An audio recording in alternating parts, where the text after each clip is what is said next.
the way things went down in South Florida with the coaching situation, I understand you were trying to do things out of the goodness of your heart, but just, how are you going to ultimately look back on that, and what do you want people to know about you? Honestly, I think everyone knows that I'm just a cheerful guy, a cheerful giver as well, and I'm a protector. I'm a father first before anything, and when I decided to coach, those players became my sons, and I want to make sure that I just protect them in the best way that I can, and I think that's what came about. Minding my blessings in a tough neighborhood, and sometimes things can happen when kids are walking home and different things like that. So I just try to protect them, give them, a ride home instead of having to take those dangerous walks.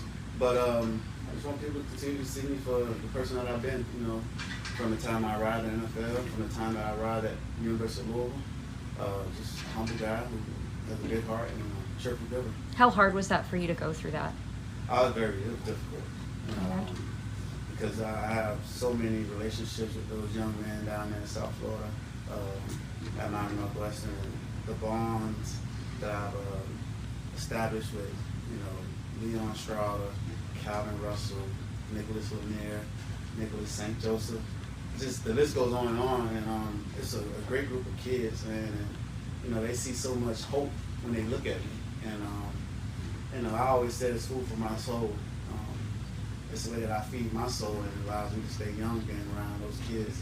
So I think now that I'm back in the league, it's actually going to be extra motivation for them as well, because they'll get to play a game on Friday night and probably get to drive across the state to come watch the Bucks play and see Coach on the sideline. So it's like, man, coaches just continue to just serve as motivation, and continue to influence us in every way possible. He's showing us that he can make it to the NFL. He's showing us that he can coach. He's showing us that there are different avenues of life that you can take, and hopefully I'm hoping that they're taking notice of that. And press on and move forward. Yeah, definitely. Life throws you different obstacles. You just gotta put your hard hat on and keep pressing on.